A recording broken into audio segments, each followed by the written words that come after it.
Welcome to the Snapscale Show, hosted by Mike Yablonowitz and Nathan Bush. In every episode, we explore the real challenges and breakthroughs happening in modern healthcare operations, from navigating compliance to virtual staffing and emerging technology. You will hear real stories from clinics, learn from healthcare leaders, and uncover practical strategies that help you run a smoother, more efficient practice, without losing focus on what matters most: patient care. Snapscale exists to take the pressure off your front office and administration work, so you can get back to doing what you love. Be sure to subscribe to our YouTube channel to get the latest episodes, and visit snapscale.com to learn more. Let's simplify healthcare operations together. This is the Snapscale Show. All right, welcome to the Snapscale Show. Appreciate you guys joining us, whether you're watching on replay or you're watching live.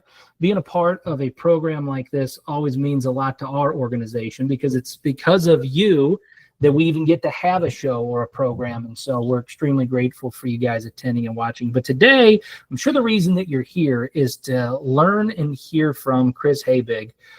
Freedom Health Works, the leading provider and trusted guide in the DPC startup space.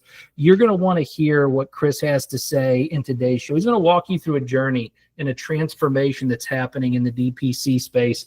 And I can't say enough about the incredible time that I've had the opportunities to speak with Chris. He's incredibly knowledgeable, incredibly smart, one of the most strategic thought processes I've ever talked to of anybody in across all of the medical places. And I just like to say, welcome, Chris. Thanks for being a part of the show. Nathan, appreciate you having me on here. It's a pleasure. And thank you for the kind introduction. That means a lot. Yeah, I mean, global outages, everything, the world changes, and we still have to make pivots and changes. And so thank you for dealing with the slight adjustment in the normal way that we record these. Not a problem. I think there's a lot of parallels there in how medical care can be experienced by the vast majority of people that are able to. So there's a lot of parallels there, being flexible and meeting people where they are. Yeah, Chris, I couldn't imagine anybody in the DPC space doesn't know who you are and your background. I'm sure that if they have been a part of the world for any time, they know you. But why don't we, for those that don't, why don't you share a little bit about your background and how you got into the DPC world? Yeah, so I'm the CEO, co-founder of a company called Freedom Health Works. We started about 9 years ago, almost 10 actually. And so what we found out, so both my mom and dad are physicians, and so I grew up in a doctor's office. Like the school bus would actually drop me off at my dad's office at a small town north of Indianapolis. And so, I grew up maybe with blinders on, but I grew up with a unique experience of what local primary care really is. So, that kind of Norman Rockwell, like house calls, all that kind of fun stuff. That was my experience. And so as I grew up, I figured that that's what every doctor did, and I saw the hospitals, all that kind of stuff. And so it wasn't until I went to, I was pre-med studies and undergrad and thinking I'm going to continue on the family business, that I realized that my whole world was kind of shattered. My whole worldview of what being a doctor actually is, just wasn't true. What I saw was the exception. And, that's big kudos to my parents and big kudos to their partners and the medical group that they were part of. And so, long story short, I decided not to go into medicine as a practitioner, but just had this desire to be involved in this industry, kind of in my blood, you could say, Nathan. And so what we did was attacked it from a different standpoint. We attacked it from the business side and saying, you know what? We can do probably more good, not necessarily by seeing a few thousand patients out there, but how can we enable physicians to really break free of what was driving them crazy and driving them out of practice, and a lot of them, driving physicians to take their own lives tragically. And this was back before direct primary care really even existed. And it was kind of concierge. It was early concierge. There was a lot of people doing their own things. And so what we really did was say, all right, how do we how do we learn from these docs all over the country doing amazing things, batch it all together, and then create something better that this is one thing I say to everybody, that it's not necessarily scalable, but it's replicable. How can we build a replicable process in rescuing physicians from the insurance-based world and get them into either direct primary care or membership care or something that is a much healthier lifestyle for them, where they can actually take better care of their patients? So I'm happy to dive into any of those details, but that was kind of the quick and journey of being disillusioned, being steered away from going to medical school, but still having this desire to get into healthcare in some way, shape, or form that actually does good out in the world. Yeah, I mean, a lot of primary care physicians right now, if they're not following the Freedom HealthWorks plan, they're struggling right now. There's a lot of hurt that is going through that, whether it's consolidation to the larger hospital systems. They're no longer independent anymore. Insurances that are taking more and more money away from physicians. And so it's one of the reasons why we want to support, from Snapscale's perspective, it's one of the reasons we want to support the direct primary care industry so well, because their margins are just being squished. Mm-hmm. Yeah, you typically insurance practice, and I don't know how many people you see across it, but usually you're looking at 85% overhead according to sales. And so you have to really ramp up because, like you said, your margins are they're nothing. And so why are you paying 5 full-time employees per physician to be able to actually run your business? And so we looked at that business model and we're like, this doesn't make sense. And Nathan, I can't tell you how many policy meetings I've been in, and I hear these poor rural hospitals just, hat in hand, reaching out, kind of pleading for mercy from policymakers. And I'm sitting there looking at them like, guys, if you can't make it in your current model, you have to look at your actual business model. Like, let's look underneath the hood to make sure that your fundamentals are sound. If you're a hospital and you have 230 beds and they're all full and you still can't survive financially, you need to start fixing things at the root cause and not just complaining to Medicaid that you need more money. So there isn't a kind of tongue in cheek, but those are all true stories.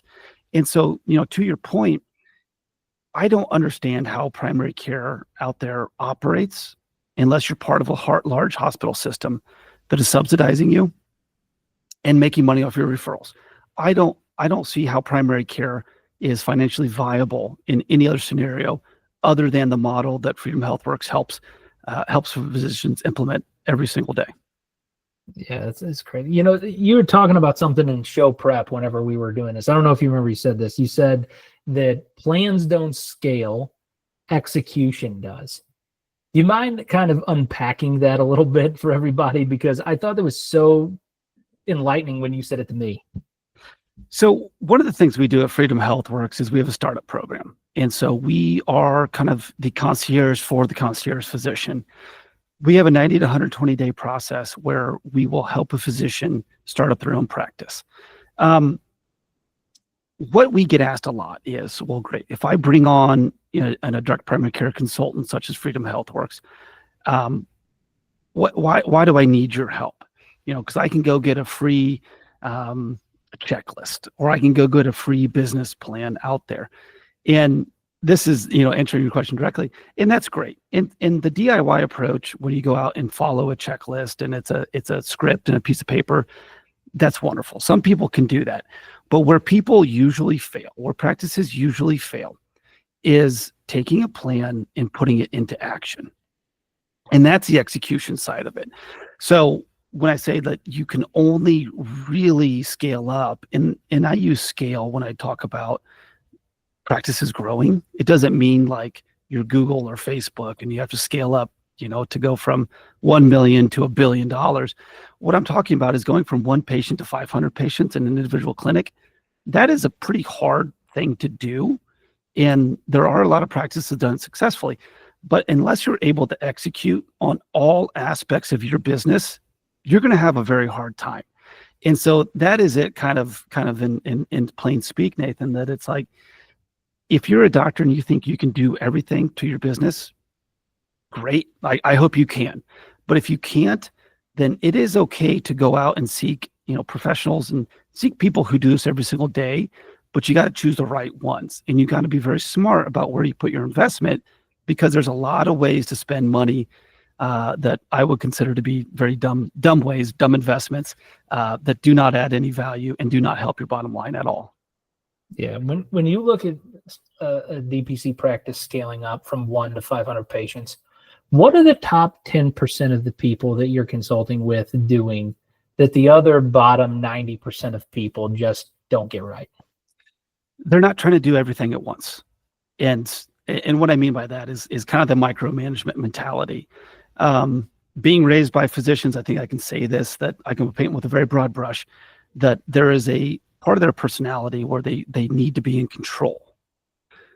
And that's okay. That's fine, because that is a profession where they have to have the answer when somebody asks them a question. There's nobody else to go ask, and many times.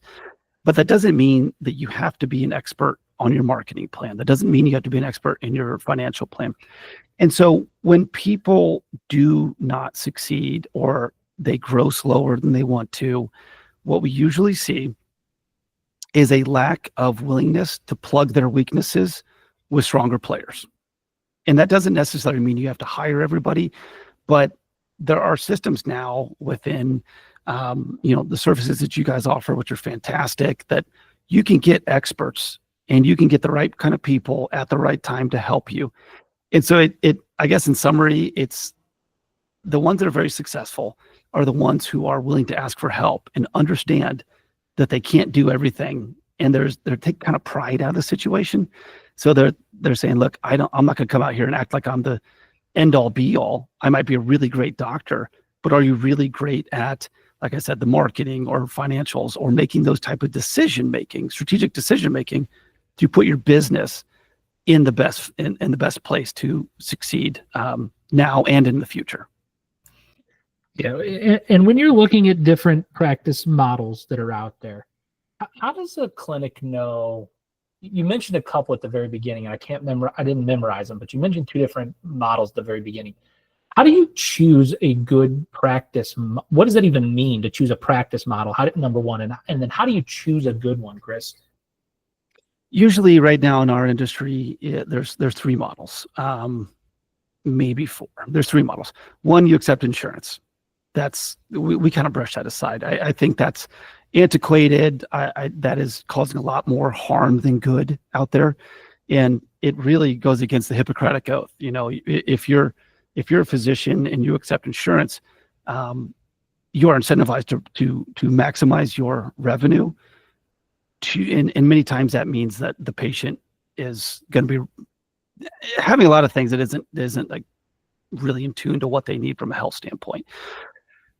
When we talk about membership care, and we like to talk about membership care and use that term membership care, you can look at either a direct primary care practice, which basically means that you're not going to bill any insurance, and usually you charge about $150 or less a month for an adult for all you can access primary care.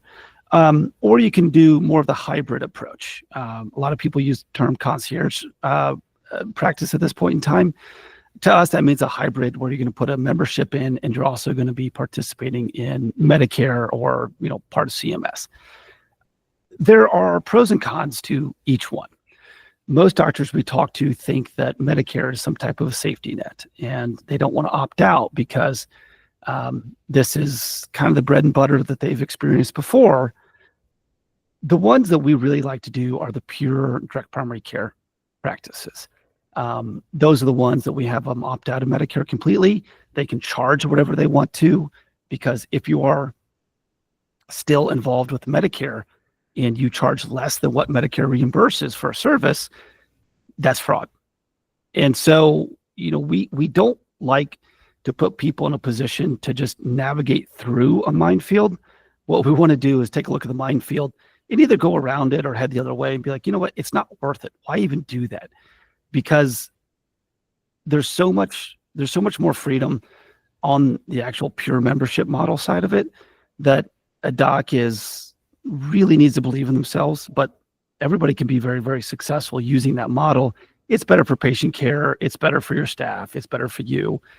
stop messing with the third-party insurance, I guess is the main takeaway in my answer to that question is stop messing with reimbursements, cut that out of your vocabulary, stop messing with billing systems, cut that out of your vocabulary, just move to a membership model or even a cash pay model, if you're a specialist, and understanding that memberships might not be the best thing for your practice. Great, fine.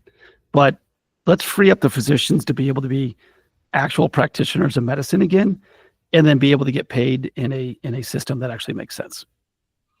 Yeah. So that actually, now that they're freed up, they have more time to focus on each individual patient, which is kind of the genius of it. But then you get to 400, 500, 600 patients, and you kind of cap out in the direct primary care industry. Am I wrong? You are correct. Yeah. Usually one physician should not go over about 400 to 600 patients.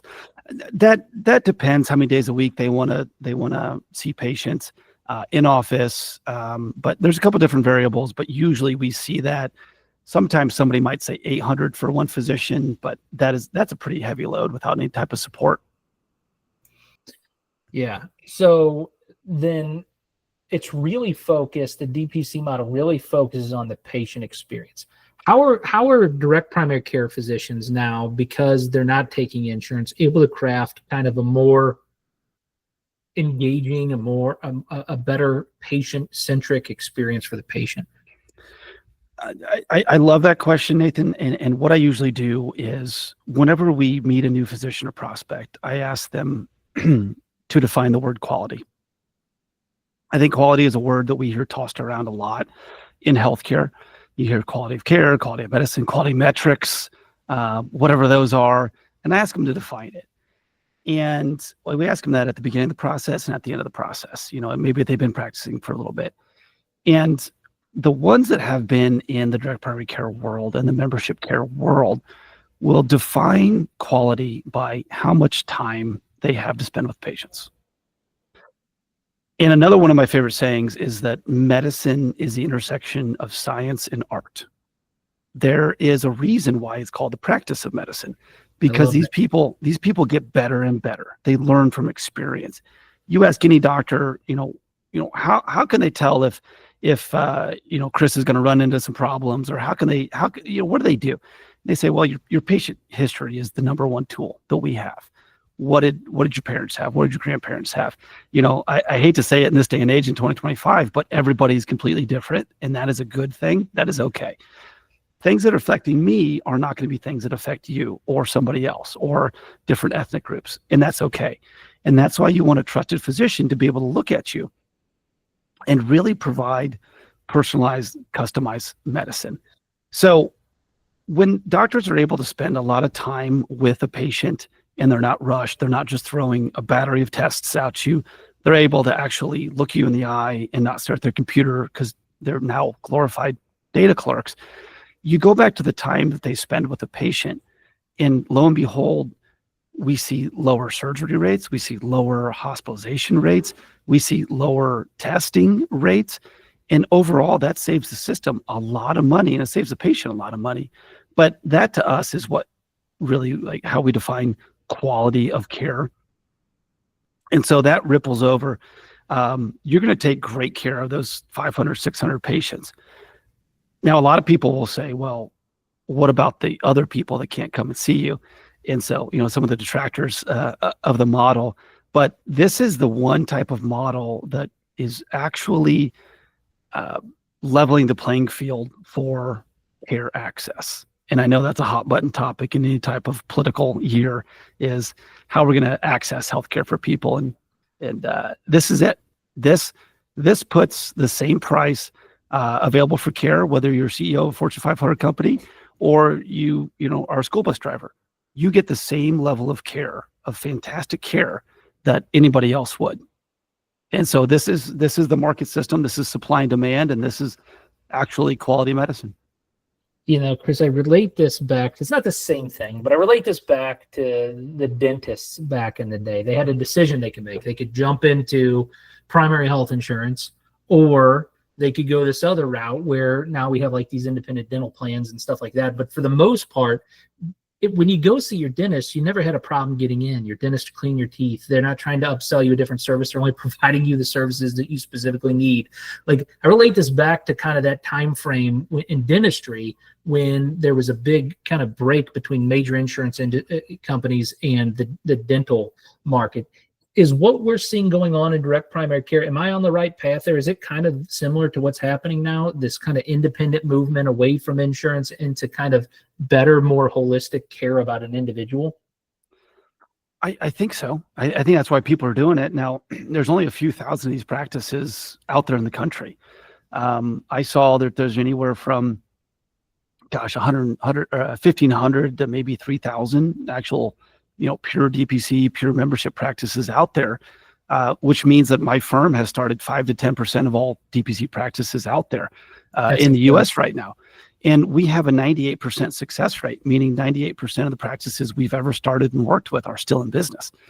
So when you talk about parallels to different industries, one big thing that kind of comes up is you see kind of an advent or a little bit more of a dental insurance, and that's kind of been bucked. To your point, they're just saying, we don't need it. Like dental care, I think I paid my dentist like $130 twice a year. Like, I can afford that out of pocket. Why would I have dental insurance in case something really, really bad happens, right? And that's why we have health insurance, anyways, is always for that like really low percentage but high risk type of event happening. What I would say is really actually a more important lesson in what DPC is doing that dental practices have done in the past is when a dentist is ready to retire, they don't just lock the doors and walk away. They don't just join a hospital group and give all their book of business away. Dentists will sell their practice to another dentist. Shocking, right? Dentists have created enterprise value and they will sell that book of business. And so they have mailbox money in retirement. We do not see that in traditional primary care. When a traditional primary care physician, and I mean traditional by they accept third parties insurance, when that person is ready to retire, what do? They typically will just have a little party for you because I'm a hospital employee and away I go. Hopefully my 401k is going to get me through there. That doesn't happen in DPC. In DPC, you have created an enterprise value with a book of business, and now you are able to build a succession plan, just like a dental practice would, like you were talking about. You're able to build a succession plan, and now a younger doctor coming in is able to hit the ground running and actually buy a practice from you over time, which means that you're selling your business, you're selling your life's work, just like any other business owner would. And that is a unique wrinkle that I think a lot of physicians don't give enough credit to right now, that we're actually starting to see a big uptick in. As the baby boomer generation starts to retire, they want physicians, younger physicians, apprentices, to come in and take over their patient panel so that they know that their patients, their longtime multi-generational patients, and their community is going to have a physician that they know and trust. And I think that's very powerful. That has really left most towns in America these days, but we can bring that back using this type of a model. Yeah, Chris, I mean, everything comes back to patient care and being able to care for those patients from the time you start your business all the way through the time you exit your business. That patient care is so critical. And one of the things you and I talked about that was so critical in building value inside of a practice and also making sure you provide exceptional care, it kind of does all of these things, is the thought process of documenting your processes as you're scaling. What needs to happen at each individual point. Can you tell us a little bit about what it means to document processes and what that might look like for DPC so that they can provide exceptional care? It's a lot of the things that drive most people nuts, like from an organizational standpoint. And I'm sure my team says the same thing about me, is that, you're a small business owner, you're flexible, you're a practice owner, you're flexible, you want to go fast. There's a lot of things that many times, like, you'll have a good idea and you're like, okay, great, I gotta go do this. But the problem is that you have to have a support staff to be able to do that. In many practices, that's one person. That is your front office, MA, whoever that is. And that is a big workload to be able to do. So, in a doctor's office, you got to be compliant. And lo and behold, if you don't do business with the government, if you opt out of Medicare, a lot of those compliance and regulatory stuff just goes away, which is really good from a billing standpoint, really good from a business owner standpoint. You still have to do a lot of privacy standpoint, and you have to make sure that you're providing great care. That isn't always the easiest thing if you have a few hundred patients. And so what you want to do is you want to be able to document your process of what happens when somebody walks through your front door, whether that is a prospect or whether that is an actual patient. What are you going to do? What are you going to say? What does your staff need to say? What is your protocol for different types of things? These, like, codifying that is so important, and to be able to building a consistent service. And I think consistency is the big thing when it comes to practices, whether you're a single doc practice or whether you're a multi-site practice. You need to have a consistent patient experience. When you talk to anybody on my team, like, you will probably hear that phrase a lot, like patient experience. It is so critical that you don't fall back into bad habits and treat people like they're walking into a hospital-based practice, that they're just treated like a number, and you're going to throw a bunch of CPT codes at them. You can't do that in a DPC world. People will switch doctors based on the experience of getting care. So if that makes sense. So people switch doctors because your staff is rude, or you've waited too long to see them, or it takes too long to get an appointment. That's why people switch. People don't switch because of competency of physicians. They switch because the experience of getting care from that doctor. So when you're a DPC physician, you've got to lay out your processes. Now, I talk about having a support staff, whether that's in office or that's a virtual staff. The same thing goes, because you cannot run a team. They can't read your minds. We can't read minds yet. AI cannot read your mind yet. You've got to be able to either, like, tell them, show them, and then write it down so we can reference it in the future, excuse me. But being able to just codify exactly what you're doing and what you want to do, so that every time a patient walks through those doors, everything is exactly the same and consistent, is a huge part that is just, people overlook it. I mean, they really do. They think, oh, I'm going to do it. It's a small town. People know me. Not always the case. You've got to maintain a high quality, consistent patient experience. And that is exactly to what you said. That is documenting your processes of how your business needs to run. Yeah, when you talk about staffing, Chris, I mean, that's near and dear to our heart here at Snapscale, because we know that you can't do business alone. You can't be the chief bottle washer, visionary cook. You can't do every single aspect of the business. You need people that help you. And it has become difficult, if not impossible, to find long-term consistency in staffing in office in a lot of cases. If you have a good front office person, Snapscale's not even trying to say, hey, you need to hire Snapscale and replace that front office person, because there's so much work and admin work that gets augmented through virtual staffing. What are some different, like, minor suggestions, because we're talking about staffing, that you tell DPCs all the time? You probably should offload this. You probably should offload that. That shouldn't be something that you're doing. I mean, pre-authorizations is number one. Like, it's any time here. I'll kind of paint it with a broad brush here. If you're a physician and you're running a DPC practice or any medical practice, and you have an in-person staff, like, treat that person like your crown jewel, because that person is the first and last face that your patient will see. Okay, so think about that. The first person and the first voice that somebody hears when walking into your office is your front office person. And the last voice and last face they see leaving is your front office person. If your front office person is stuck on the phone or stuck on hold or trying to handle a bunch of different tasks that aren't related to providing a stellar patient experience, you are going to miss out on a serious amount of growth and a serious level of care that you never thought was possible. So if that front office person is stuck on the phone with an insurance company trying to get a pre-authorization through, if that person is calling in prescription or handling prescription refills or doing anything like that isn't directly related to the person right in front of them, you are making a mistake. And so with Snapscale, being able to use a team behind the scenes to handle that is fantastic.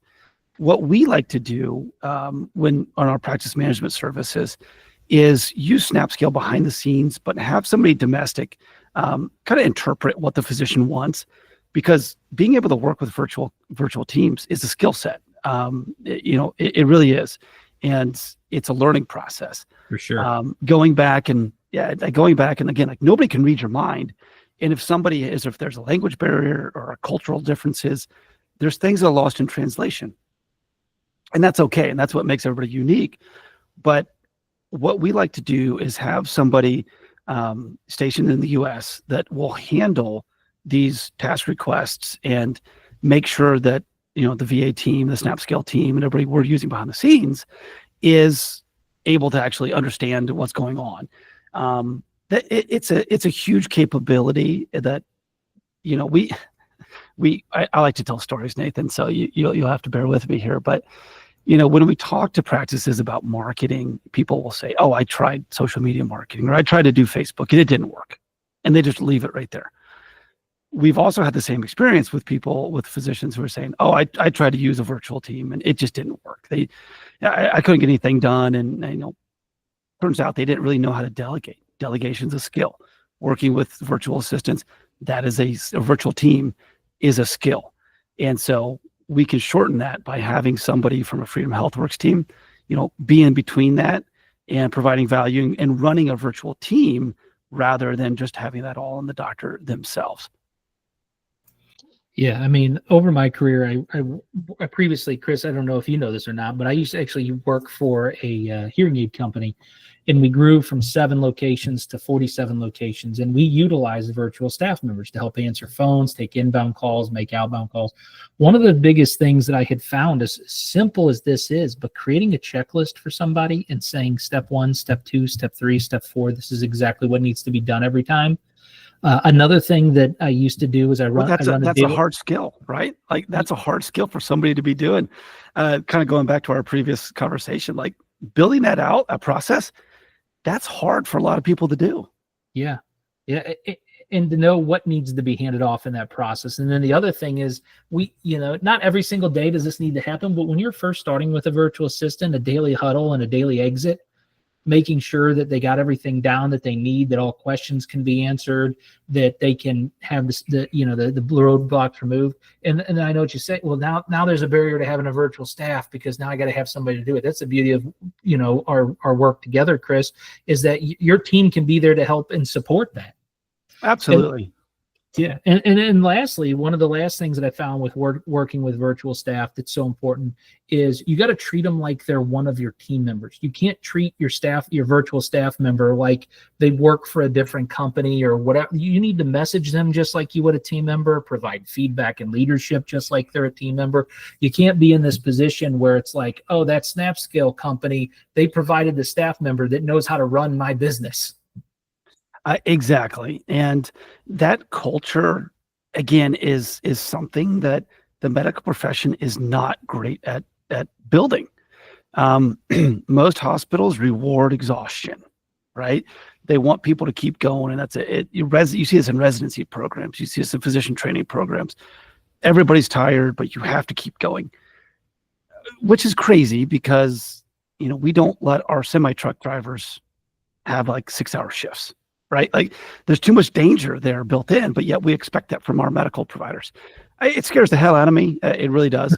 But, to your point, that is a culture. And so if you're a physician and you're working with anybody, whether it's in office or whether it's virtual, and your culture is, I'm paying you, so sit your ass at the desk and you do as you're told, it's not going to work.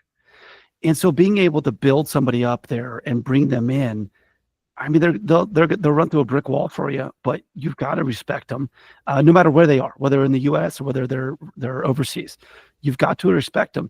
And again, like I couldn't agree with you more. Like you've got to make them part of your team, and that's where our service really comes in, and that's why people love it. Because if you are not the best culture builder as a business owner, as a doctor, then that's okay. You're using our team as a fractional side of it.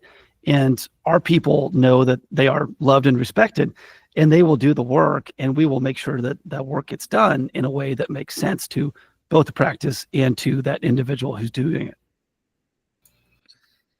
Yeah, so many times I have watched physicians and health providers and physical therapists, because we do a lot of work in the physical therapy space as well as DPC, and I'll watch a provider try to ask me a question, or we'll have a conversation, or I'll listen in on the team having a conversation, and the provider will say, "How many hours a week do you think this virtual assistant will save me?"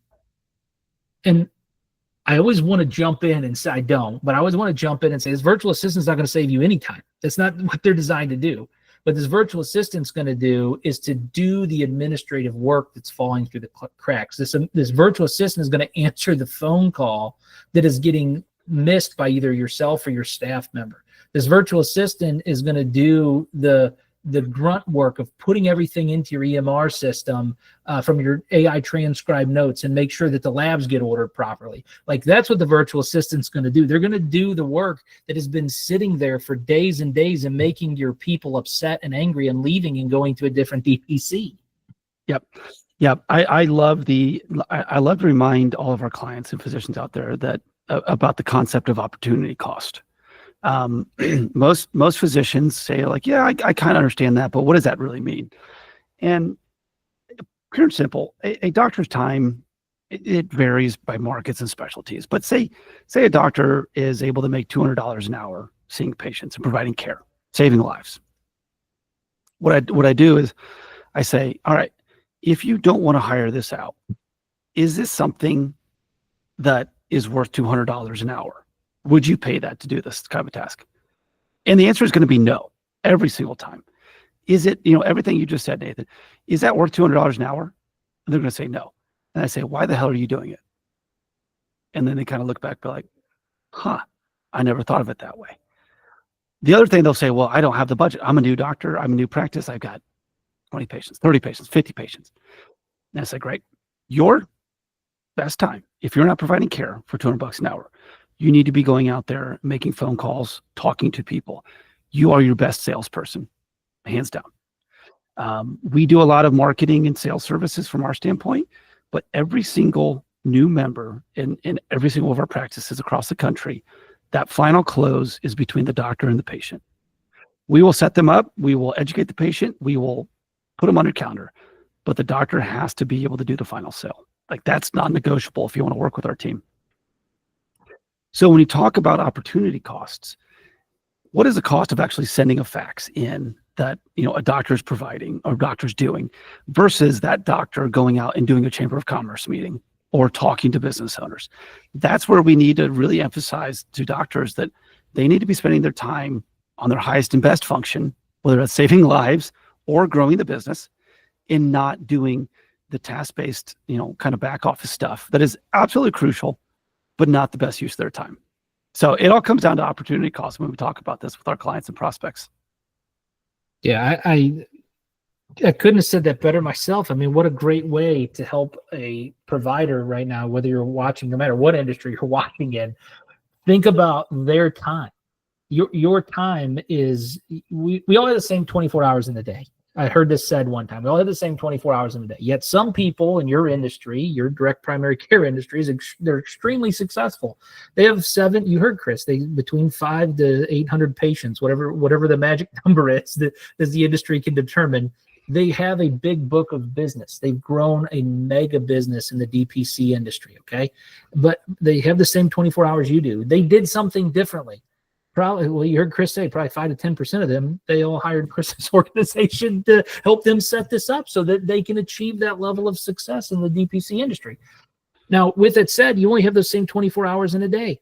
It's so critical that you make a decision on what you're going to spend your time doing. Your time is the most precious thing that you have. And Chris, what do you say to the DPC person? It's like, I don't want to do sales. I'm not a salesperson.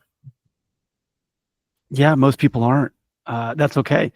You need to be able to walk and chew gum at the same time. So you do need to get, your value proposition across, but you can hire a team to do all that for you.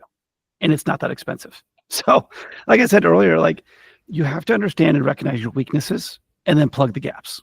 It's what every successful team does. It's what every successful person does. And they identify weaknesses and say, I can't be strong at everything, and that is okay. I will find somebody who is a strong salesperson and hire them for an MA or front office job, or talk to a service such as, a practice management service like Freedom HealthWorks, or find your own, expert, but supplement your team, supplement your skill set. That's how you get better. And that's how you build something that is, truly enterprise level. Yeah. All right. We've been going now for about 45 minutes, and I want to be available and respectful of everybody's time that did join us on this webinar. If you guys have any questions for Chris that have participated, feel free to go ahead and put those in the chat right now, and I'll ask Chris those questions directly. It's the chat that's down at the bottom right-hand side of your screen. It looks like a text bubble. If you want to put your question there. While you're doing that, I'm going to share with the people that are watching on replay now. We're going to share this out since you're watching this on replay. You're probably seeing it on social media, whether that's on LinkedIn or Facebook or YouTube. If you put your question in the comment, myself or Chris, depending on whoever that question's for, I'll make sure that we get back to you with an answer for whatever that question that you had for Chris, because I know we had to make a pivot with the global change in technology that's going on right now. Plus, I want to make sure that we're respectful of Chris's time. It sounds like, I know we had a conversation, Chris, that your voice is a little gone today. So if you're dealing with Chris's rasp today, please send him some love online as well for him doing this show, even when he was not feeling 100%. So global outages, not feeling 100%. This is what consistency and showing up looks like every day. That's show business, Nathan. No, I appreciate it, man. I sound worse than I actually feel. So I appreciate it, though. That's great. Well, yeah, thank you for being a part. It doesn't look like online I have any questions here, so I will wrap up with a couple of more, just two or three more questions, and then we'll pop out of the webinar here, Chris. But thank you very much for being a part of this. I really, from the bottom of my heart, from the bottom of Snapscale's heart, thank you for being a part of our show today. I really do appreciate it. Absolutely. Absolutely. This is fun. Yeah, I love learning about all the different industries and all the different people that we work with, that we supply. We call it the talent. We provide talent for people, and so I love speaking with the people who get to manage and oversee those talent. So a couple more questions, and then we'll finish up here. But what makes one direct primary care provider's marketing better than another? So marketing is a massive subject. I think there's two functions in business that give most physicians and most small business owners kind of the heebie-jeebies. It's marketing and human relations, because those are such big, all-encompassing terms. From a marketing standpoint, I like to break that down. I like to say, all right, your practice name is a part of marketing. Your logo is a part of marketing. Your branding, your messaging, how you talk about your practice is marketing. Those are big. Your website is a huge piece of it. Not the most important, but a big piece of it. Your visibility. Are people able to find you? Is ultimately the question. Are people able to find you, and are people able to understand what the hell you're doing? Those are the two fundamental questions that you need to ask on any type of a marketing program. Will this help people find me? And will this help people understand what I'm doing? And then ultimately, is this going to help people?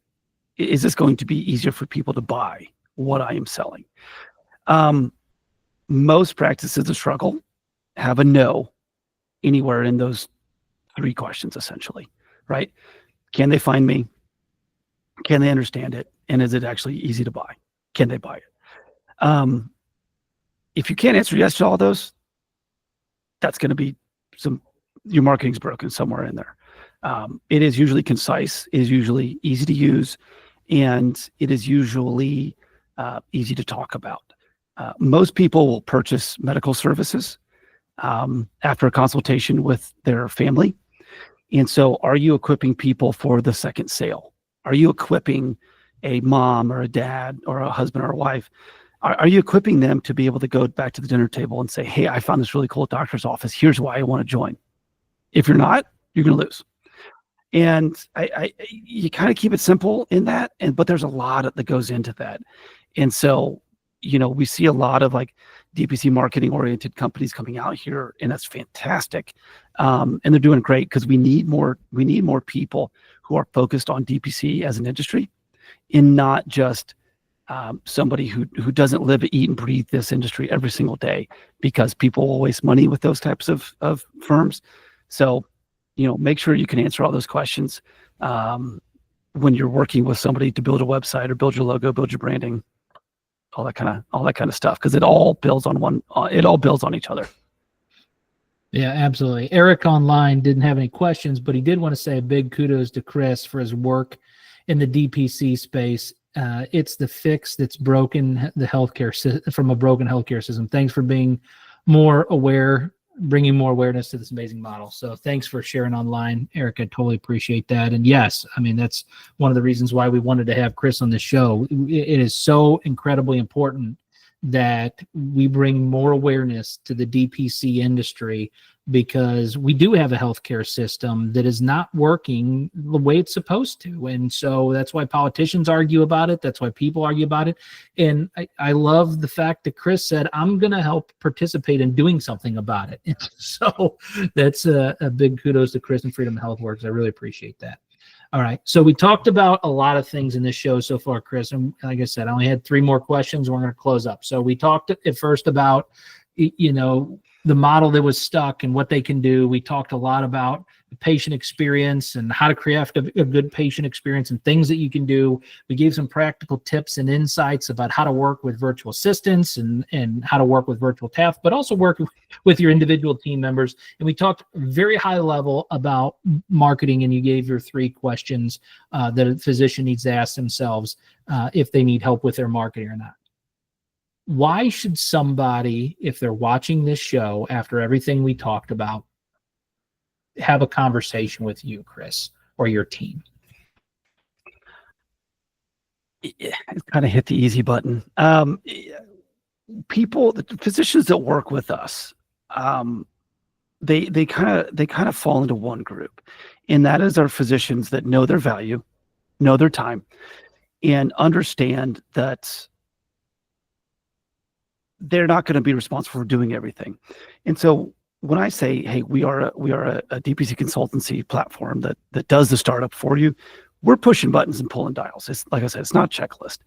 And so if you're a physician who says, you know what, I'm willing to invest in my practice to do it the right way, make sure it is foundationally sound, and we're not going to be overseeing, or there's not going to be any cut corners, or we're not going to look at something and just kind of do it half-assed.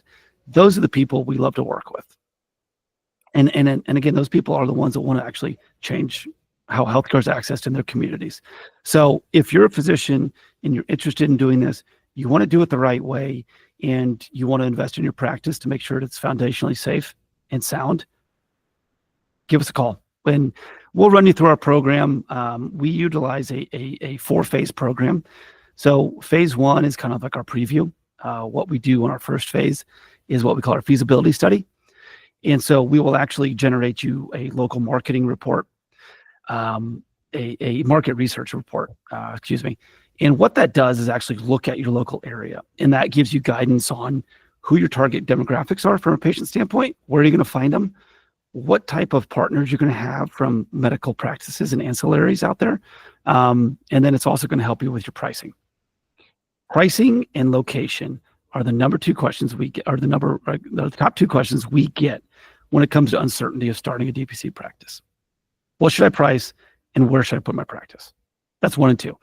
And so what we did is designed our phase 1 feasibility study to be able to address those questions right away. And so if you look at phase 1, and then we look at excuse me, as my voice starting to go out, right? A market research report. We actually do a marketing plan for you, as well as look at like a 3-year budget, just to make sure that you have the finances to be able to start your own business. I don't care what business you want to start. Starting a business is tough this day and age, and it does take capital. So that's just flat out the truth. That is all phase 1. And so at the end of phase 1, you get a thumbs up, thumbs down. Like, where do you want to go? Do you want to continue on to phase 2 or not? Phase 2 is when we build the actual practice for you. It's kind of that invisible, kind of like a magical stuff that it's hard to grasp onto, but that you're getting the benefit of 10 years of doing this and experience. And phase 3 is building out the brand.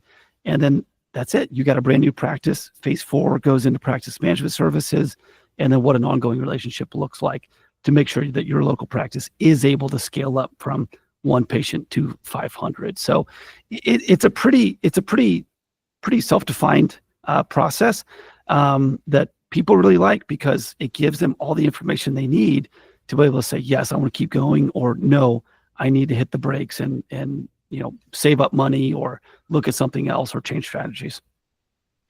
Fantastic. All right, guys. I got one last question for Chris, and we're gonna wish everybody luck. But before I ask this last question, I want to make sure that everybody watching online, everybody's watching replay, again, I say thank you to you, Ryan, Eric. Thank you for finding the link to be a part of our webinar live today. Kyle and Ethan, I see you on here as well. Appreciate you being a part of the live program today. And guys, if you're thinking about, if you're watching this, you're considering starting a direct primary care practice business, I highly encourage you to seek out Freedom Health Works and to go through their process. I don't want you to do it alone.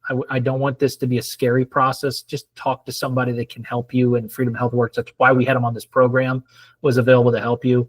We're going to be at the DPC show that's coming up here in a couple of weeks at the end of July. And so I hope that we will see you guys there and that you'll be a part of that as well. So again, thank you for being a part of the program today or watching on replay. Chris, the last question I have for you is a 2-part question. It's, if a doc wants to build a great DPC practice, what's one piece of advice that you'd leave them with today, and how can they get a hold of you? The one piece of advice I would say is talk to patients. There's a lot of market research we can do from the top looking down, but it's up to you to actually have those conversations with your patients. You will get a good sense of just the excitement that conversation brings. A lot of doctors think that they have to apologize for starting a DPC, and it's quite the other way around. Every single time we've done this, patients are ecstatic, because patients see the wear and tear on their doctors' faces. They see it in their body language, and they're having conversations at home of, I don't know how long this doc is going to keep practicing. They will celebrate you going into DPC. All you have to do is talk to them. We are online at freedomhealthworks.com. My personal email, people can reach out. Habig at freedomhealthworks.com. So CHAB as in Bravo, IG as in golf, at freedomhealthworks.com. Shoot me a note. I try to stay on top of my email as best I can. But our website's available. We do our own podcast, so you can check that out too. It's called Healthcare Americana. You will hear my normal voice and be able to hear a bunch of stories of policy and people we work with that are doing the right thing and trying to change American healthcare for the better. Thank you so much, Chris, for being a part of the program. I appreciate it, Nathan. Thanks for having me. Yeah, thank you guys online again. One last final time. If you loved what Chris had to say today, show some love. Make sure you share the show, share it with a friend, share with another person who's considering getting started in the DPC space. Maybe you know somebody that's just gotten started in the DPC space and they need a little bit of help.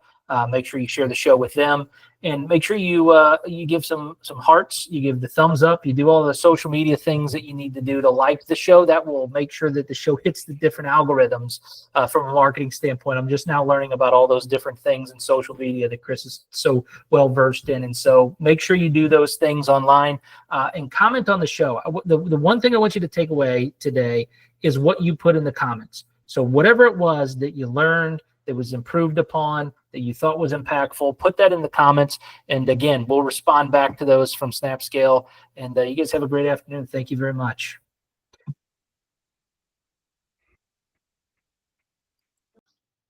Mike is an interesting example. Mr. Yablonowitz and Snapscale, previously Brobizco or BBC Global. We don't know, HIPAA training doesn't do webinars. We don't partner with clients and help them market. My purpose of being here is not for marketing. I'm not interested in generating sales from web contacts. What I am interested in is taking information that shows up regularly and becomes problematic regularly for our clients, so that you're conversant and know how to ask questions and know what the answer should sound like. Mike is an obsessive when it comes to compliance. The way he approached compliance when he became our customer 3 years ago, was, yeah, but how do we do better? But I know what the minimums are, but I've got some clients that are concerned about VAs, and what do we do to bolster, Matt, honestly, how do we show up as the best in the market? And it was a year, maybe a year and a half working together on a system that didn't exist. It doesn't exist anywhere. I can tell you, we have dozens of virtual assistant platforms that work through HIPAAtraining.com, and there are probably 100 more that work through other of our peers in the industry. And the reason Snapscale is the only organization that we will do this with is because they exceeded the minimum standards.